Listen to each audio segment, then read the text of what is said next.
What's going on, people? We are back as we face Villa international break. Hallelujah. As someone who's Turkish, is over. Finally, I don't have to go through that again, and I wouldn't wish that on my worst enemy. And look, I'm looking forward to it. I've missed Palace. I'm joined by T here to discuss the Villa game and more, but we want you involved, so make sure to leave down your thoughts in the comment section down below and stay till the end as we give an up-to-date prediction table. It is very tight. There's certain people fighting for relegation, certain people still going for the title. So make sure to stay to the end to find that out as well. And like and subscribe. Let's get over 100 likes, people. T, international break. Look, I'm happy that it's over. But for you, what was you doing during the international break? Did you catch any of the games with Palace players playing? I caught a couple few games, man. It's one of those international breaks that was less eventful for me just because there weren't really any good matchups. Like, I care about like good matchups and things, and I mean naturally it's qualifying. So in the qualifying stages, you have better sides versus lesser sides. So I caught a few. I watched both of the USA's matches. I watched half of two England matches. I watched a little bit of the Spain match. And I watched Jamaica versus Haiti. I actually did watch Jamaica versus Haiti. Now I think about it too, but. Yeah, you went all over the world. You done a little tour during the international break in terms of. I mean, a lot of it is just what's on and what channels you have that actually are having games. Because there were a lot of matchups. There were some matchups that I was interested in maybe taking a look at, but I just didn't have like the channel or whatever that they came on. So. What about Chris Richards? He's been getting a lot of praises during the international break. Look, there's other Palace players that played. Guehi, similar. So defenders-wise, we'll talk about Mark Guehi. Is he out injured? There's that question mark. Chris Richards has been cooking for the US, man. I mean, he's going almost 400 over. I think right at 400 minutes now without giving up a goal. He's gotten 4 straight clean sheets with the US most recently. Like he's playing really well, and he looks good out there, man. Like he's moving well. Like he looks great in the air, passing. My hope is, first of all, I hope that he's not out, but if he is, then hopefully we see Richards, but we'll see. I mean, Hodgson probably looked at the game and said, anyway, let me switch over to the next channel.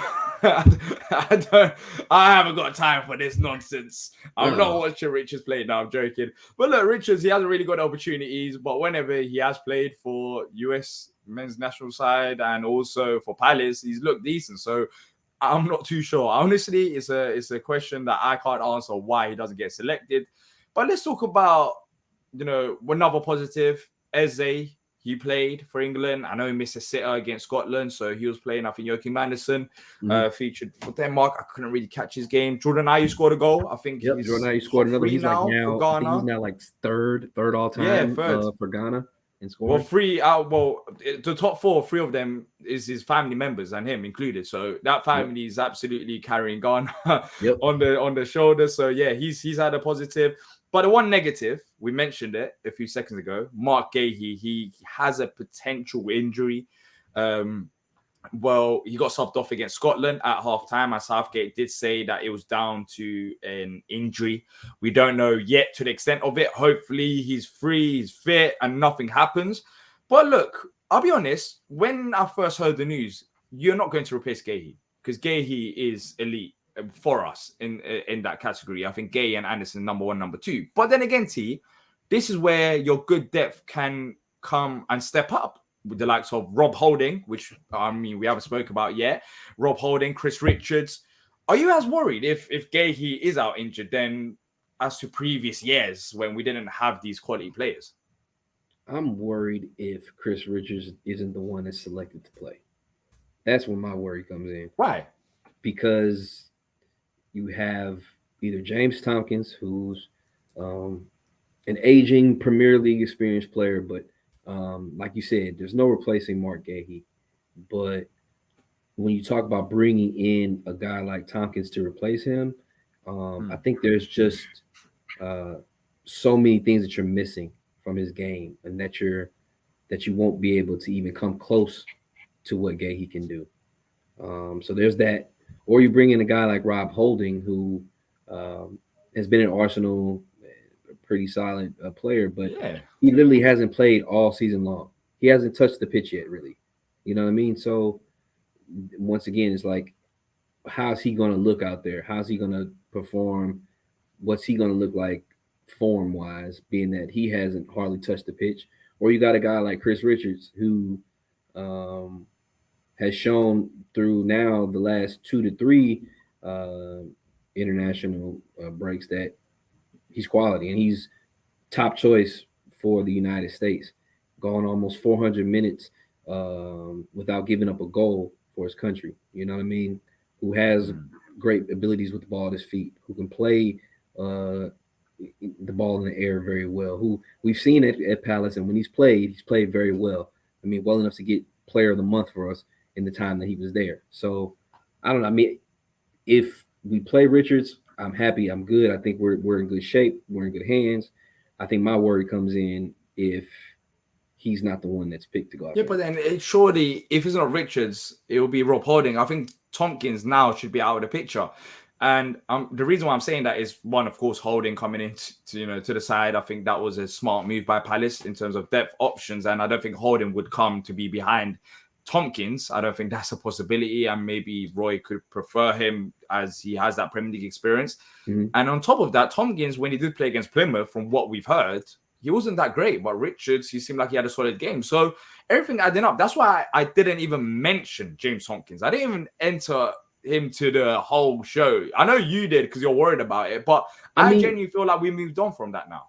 Genuinely, but genuinely, I thought that Tompkins was out of the picture with having Richards there going into this season.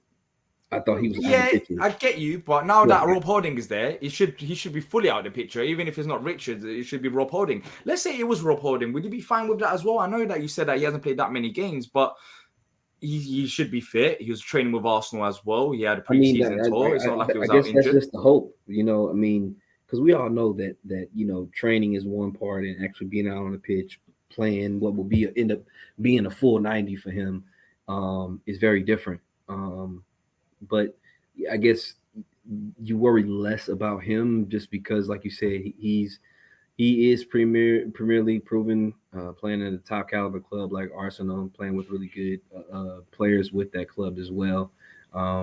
Just hoping that, you know, like you said, he's in good shape, good form, and can go out there and put in a good performance. I'll be real. I want Richards to start, but if it's Rob Holding, I would be interested to see how he would do because I don't think he's a bad player. I know his reputation at Arsenal has been tarnished because he kind of hurt them in terms of winning the league, but we're talking about winning the league. For Palace, I'll be honest, we have one of the best depth in the whole league. Not just in bottom half teams. I think in the whole league. You look at Man United, they're bringing on Johnny Evans and Harry Maguire. And look, we got Rob Holding and Chris Richards. I think we're up there in terms of depth options. So yeah. I'm not as worried. I'd prefer it to be Richards, as you said. He's been playing well, and he also done very good against Plymouth. Well, not very good, but he had a solid game against Plymouth. Mm-hmm. And you know, he's doing well for his national side. I think it should be Chris Richards, but if it ain't, it'll be Rob Holding. Tompkins is out of the equation. But let us know what you guys think in the conversation down below. Who would you want to start if Guehi is hurt? Hopefully, this is all irrelevant. And Guehi is fit, but if he is, there's that question now. Who is it going to be? Look, T, it feels like it's been a while, but we won, you know, a game at Selhurst Park. We beat Wolves 3-2, scored 3 goals. But let's not lie, that first half performance in our last game was piss poor. Yeah, we didn't have much going for us, didn't create that many chances, passing was off. But in the second half, after the not subs, because Patrick was getting on to me about mentioning subs. After the sub of Mateta. After the sub of Mateta coming onto the pitch and Schlupp walking away, we look way more dangerous in attack. And on top of that, he had 2 assists. Not 1, 2 assists coming off the bench. Yep. Look, if it ain't this game, T, what game would it be that Schlupp is going to get dropped? Is it a case of Elise? What do you think? Do you think after, you know, what Mateta done that he will start against Villa? I know you haven't really expected Roy to make changes, but at this point, surely you have to realize that when he's on the pitch, it really hasn't quite worked out in attack. And I get it because he just is not a starting winger.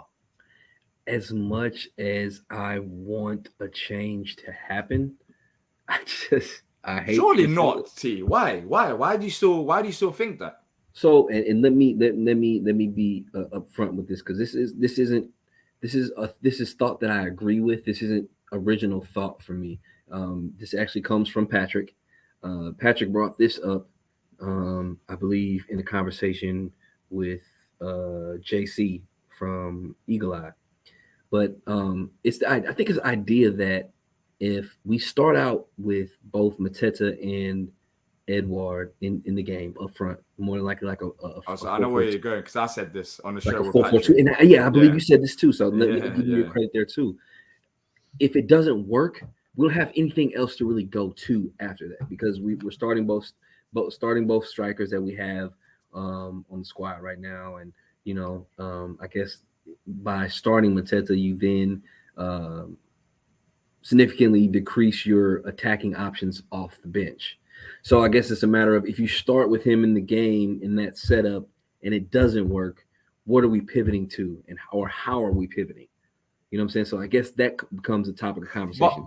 But then again, doesn't that even work out better in terms of what we expect from Jeffrey Schlupp? We're saying that Schlupp is better off coming off the bench. So even if it doesn't work, you take off one striker. Yes, you might have to change your formation, and most likely, if it's not working, then formation wouldn't be working as well. But you can make adjustments. No, let's be honest. When Mateta did come on, Edouard and Mateta wasn't playing in the front two. Edouard was behind Mateta from what I saw in the Edouard game. Said he was behind him. So you can make shadow striker. Yeah, like so you can make adjustments. You can have 4-2-3-1, 4-4-2. But then again, Schlupp coming off the bench is better than Schlupp starting. I truly believe that. He has a bit more pace when players are tired. So then again, you can look at the other side of things and you can say that it can still work out because you have a player that's more suited to his role coming off the bench, having an impact to the game rather than him starting and being slow. Well, I agree with you in the fact that Schlupp is definitely better for us coming in as an impact sub off the bench, so to speak. I think the difference is, and I remember because Patrick said this verbatim, we start out in a 4-4-2 with both Edouard and Mateta, and the game's going on and we're down 1-0. We go down 1-0, and we need to make an attacking change. We need to make some type of change to spark us offensively. Bringing Jeffrey Schlupp into the match doesn't help us there. We don't. What about Hamada? I mean, he had a great preseason, so it doesn't have to be Schlupp. And I think that really boils down to more how much Roy trusts Hamada, because he definitely could be an attacking help. I'm just trying to, especially more recently when it comes to speaking about what we would do or what I think we're doing. I'm trying to think from the way Roy is going to think of it, not how I would want us to think of it. And it's that matter of if Schlupp doesn't start and we do put Mateta into that situation and we go down 1-0, I think no matter what, from Roy's perspective, our first sub into the match is going to be Jeffrey Schlupp. And the problem is with that, with needing a goal, he's not helping us in achieving that. Yeah, but then we started getting slow with him on the pitch. So regardless, I mean, you can make the argument it's better to risk it now and try to start the game fast rather than, get into the game. But look, I agree with you. I know where you're coming from in terms of will you make the changes. It could easily be a case of Schlupp starting once again. But even if it's not in this game against Villa, in future games when Elise is back and fit, that's it. I think that's when. And that's going to be sooner rather than later. That might be against Fulham. That might even be against Fulham. I don't think he makes a change to things until we see Elise come back, because I think that's the thing that's going to force him to make the change. So if Schlupp is playing, then he has to have the game of his life because he has to prove it. So far, he's been probably our worst player in starting 11. Yeah, exactly. So he needs to big up his game because he ain't got that many games left in your tank before you get dropped to the bench. Maybe one or two till Elise is back, because that's been another good thing. This break has allowed Elise to come back on the pitch. Just that one player coming back gives us so much more flexibility as a side. You know what I'm saying? Because now we can play in a true 4-2-3-1 or 4-4-3 setup, or we can pivot and go to a 4-4-2 setup and be effective with both the guys that we have on the pitch or the guys that we can bring onto it. You know what I'm saying? It makes it like getting him and a guy like França back really changes what we're able to do. There's a bit more flexibility because they can play in different positions. I mean, Elise has played as like a number 10 before. I don't think That's his best position. Out wide, he has got, more assists. But then again, he gives us that flexibility. So sooner rather than later, the only positive out of this international break is we had more time for Elise to recover. So, and he's out on a training pitch now, so it looks all positive there. But look, let's look at the league table. I know it's still early days, pre-game week 5. Palace sitting 7th. Nice spot there. But if we do win this game, we'll quickly give a mention. If we win this game, we could go up to 2nd potentially. A draw will keep us at 7th. We won't be able to go to 6th, but then again, it depends on other results. That's the highest we can go. And with a loss, the lowest we can go down to is 13th. Now, Tia, I don't want to talk about the league table in much depth because it's still early days. I said it after 10 games, that's when it looks more realistic.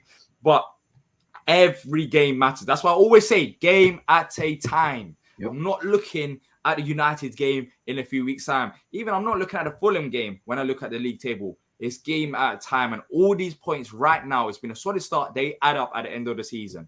And against Villa, we ideally want to get something out of that game. I'm not going to give him my score prediction yet. We're going to talk about it at the end of the show, and we'll talk about the league table as well. Mm-hmm. But that 7th place, I want us to be as close to it as possible. I don't want to come here and towards the end of the season, like last season, talk about in these match previews. Oh, 11th. Oh, 12th. Oh, 11th. Who gives a toss about 11th or 12th? What on earth is that? We was doing that last season because there was nothing else to talk about. Mm-hmm. But it all adds up. And so far, it's been very solid, our start to the season. And hopefully we can continue after the international break because sitting 7th after 4 games is good. I know there's still big swings, but that will slowly, margin out as the games go by. Yeah, I think the thing that's really good to see from what we've seen in the first 4 matches is the fact that 2-1-1 is big. Getting 2 wins, a draw and a loss coming to a team that a lot of people would have expected us to take 1-2. And so very tight, So we didn't necessarily have an unexpected performance across those matches. So I think consistency comes up a lot when you're talking about our form right now. And I think we need to keep up with the consistency that we've shown prior. I would hope that we can go in and handle business and see ourselves just as good of a side as Villa is. I mean, I think the thing that we need to try and avoid is just coming out and having just a stinker right off of the international break. You know what I mean? Because I think that one affects you more in your short-term outlook than if you come out and you just play solid and maybe only come out with a point, or maybe even coming out with probably a very narrow defeat. You know what I'm saying? Just we can't afford to come out and have a stinker in that first match back. Yeah, you mentioned Villa, and they haven't had the greatest of starts to the season. They lost 3-0 to Liverpool in their latest game. Then they beat Burnley 3-1, Everton 4-0, and had a 5-2 loss. And the opposition preview is out, so if you haven't already watched it, make sure to check it out after this show. Let this one finish, and then go check it out because there was great insight from UTV podcast on YouTube channel. They joined us for the preview, and they've had a rocky start to the season, and they've been looking forward to the international break because their performances haven't been that great. But the only downside is away from home. They're a bit expansive at home. They've been fine. That style of football does work. Mm-hmm. But look, T, we're saying all of this. It's not going to be an easy game, though, is it? I mean, they've had a decent European start as well.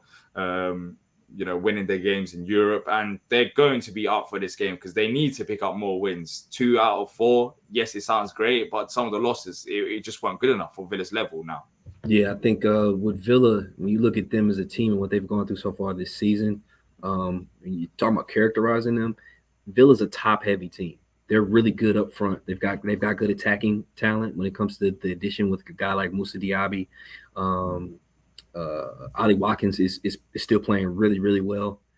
They've got a solid midfield, a really, really good midfield. Their midfield is good enough to right now that a guy like Yuri Tielemans is complaining about not getting a chance. Yeah, it's mad. You know what I'm saying? You have a Belgian international who starts on a consistent basis for them, who can't even get minutes in their midfield right now.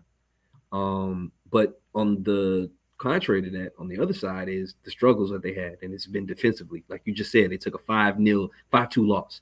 They had the injury to Mings, which I think he's out for the whole season. I think he did his knee. You know what I mean? Yeah. So they've had some shuffling at the back. Because I think Pau Torres was dealing with some issues too. But so they've been dealing with some shuffling at the back and some changes there. And I think that's really been the downside for them is their defensive quality at times this season. Yeah, and they have a high line as well. Look, we're not gonna talk in depth about tactics, but they have a high line which we can exploit. And you would assume with the pace of some of the we don't really have it right now, but Schlupp, if he did have that pace, which I don't think he has so far this season, then that would be one of the targets or areas to exploit. Balls over the top and try to target a high line. But before we talk about some of the plays that you did mention from Villa's side, let me see if you know your Palace knowledge. When's the last time Palace beat Villa at Villa at Villa Park? Yeah, at Villa Park. Do you remember? Last time we beat them. So in terms of whilst you're thinking our head-to-head results against Villa, they beat us 1-0 in the latest game at Villa Park. We beat them 3-1 at Selhurst Park. We drew 1-1 at Villa Park. Then before that, we had a 2-1 defeat at Selhurst Park to Villa, and we beat them 3-2 at Selhurst Park against Villa as well. We played them back-to-back home games. But do you know the last time we beat with Villa? I'm not sure of the exact year, but I can say this. I don't think we've beaten Villa at Villa Park since before they came back. Since they've been back in the Premier League. Would that be correct? Yeah, I think, yeah. I feel like they got relegated. They got relegated. They got relegated at Villa Park since they've been back in the Premier League. Yeah, the last time we beat them, December 2013, Boxing Day, 1-0. And I think that was a game which Dwight Gale scored in last minute. So it was a while. Aston Villa then? Yeah, I think so. Probably, yeah. But that's how long ago it was. That gives you an idea how 10 years. I think 10 years, 9 games since that's what the Villa fans said on the opposition preview. 9 games since Palace have beat Villa by about 10 years time. That needs to change. That needs to change sooner rather than later. But we'll talk about whether we think that could change with our predictions. Look, Diaby, you didn't mention Diaby T. I think he is, fantastic as well. Martinez, Douglas, Luiz. They've got a solid squad there. For me, it's about stopping Diaby and Watkins as a 2 because they're going to be making runs in behind. Also, they've got the inverted fullbacks going on as well. There's a lot to deal with. So in terms of our approach to the game, I would actually want it to be defensively solid and try to hit them on the counter because you can't leave them any spaces in behind. Otherwise, Villa will actually, make you regret your decision. But look, what do you think our approach should be to the game tactically? Because our performance has been that great, especially in the first half compared to second half. But in the first half, I expect it to be a drag, and I want us to go into halftime 0-0 at least. Yeah, I mean, I think is going to be a lot of heavy lifting for our center backs with those two, because of the fact that most recently, Diaby has been known as a right winger, but at Villa, Emery's been playing him as a 10, playing him in the middle, playing together with Ollie Watkins, which his pace, which makes it really difficult. So it's almost going to have to be like a lot of heavy lifting from Anderson and whoever he's going to be partnering with, depending on the Guehi situation. Those two are going to have to really. I'm not necessarily man mark them out, but like they're going to have to be the main ones that take those two out of the middle of the game. Like, I mean, and you're going to have guys on the outside like probably Leon Bailey on one side, and I'm not sure who the other guy is going to be right now, but guys like Tyrick and Joel are going to have to really be on their A game to stop service into the middle. So it's definitely going to be a lot put on our guys. I'm interested to see how much Roy has us sit back, if he just has us really play really full on counter-attacking football, or if he tries to have us be possession based when we have the ball and not just give it away and try to play him on the counter all the time. Yeah, look, as we're recording this, we don't know exactly who's going to be fit yet. Of course, there's a question about Mark Guehi. Hopefully, that's proven wrong and he is fit. We don't know with Elise. Could he be on a bench? That could be an interesting option if he at least makes a bench. Franca, I doubt that he's going to be available. But yeah, so we're not exactly too sure about the injury concerns so far. There's question marks about it, but hopefully we can have Elise back sooner rather than later. Now, let's talk about score predictions. Let's see who has known their ball knowledge so far. Look, it's we're gonna have lonely a graphic sorted. All I can say. Yeah, well, it's not only at the top because I'm sitting right next to you and you're not It's seeing me. I'm only two of literally us, I'm no, just I'm saying. nudging. Yeah. Oh yeah. It's exactly. It's the two of us. It's the two of us at the top. So the latest league table prediction, we'll sort out a graphic for that sooner rather than later. It's me and T with 4 points as we predicted. The correct outcome. Everyone predicted the correct outcome against Wolves. It's just scores that was wrong. So everyone picks up a point. Me and T joined top with 4 points. And down there, fighting relegation, AJ and Stan with a point. Now, of course, AJ and Stan are not here today, so we will be reading out their prediction. I asked for them before we started the show. But look, T, I'm going to start off with mine. I'm going for 1-1 away from home.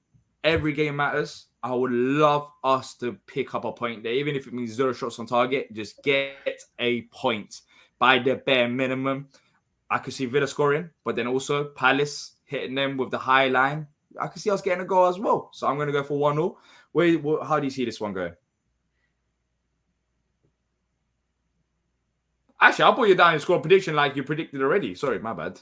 I'll put it down 1-0 for you, whereas you didn't say that. Because I originally was thinking 1-1. I'm going to go 1-0 Palace. 1-0 Palace. That seems like a Palace result. I said that, I think, for the Wolves game, but yeah, and then things change. Palace defensively just started going. I feel like, you know, I mean, I guess it depends on what they do too tactically, but if they only play 2 guys in the center, I think we can beat them in the midfield. I mean, I don't know. I'm taking our midfield over theirs when it comes to matching up guys. Like if you give me Decore and Lerma versus Luis and Kamara, I'm taking our guys. So I don't know, man. I'm putting it on the line, but I'll go 1-0 Palace. Well, someone's going to be dropping points. We'll see who, because me and you, I don't think we'll be at the top. We'll be at the top unless Villa beat us. The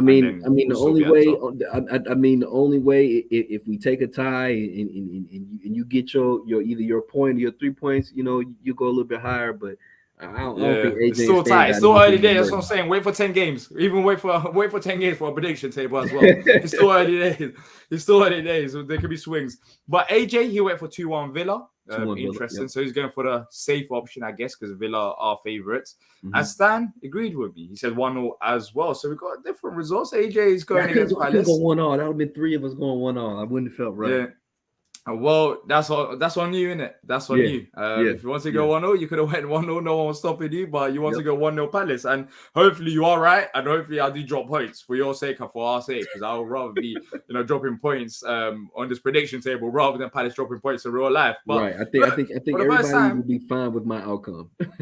Yes, it feels like unless someone predicted different result against Arsenal, I don't think we started it against Arsenal. But for the first time, AJ's saying no, Palace are not going to win. We're going to lose. Well, hopefully AJ doesn't know ball and he gets it wrong. But let us know your score predictions in the comment section down below. Thank you for watching. Make sure to check out the opposition preview and subscribe if you haven't already done so to the channel. That's from me and T. And until next time, up the Palace.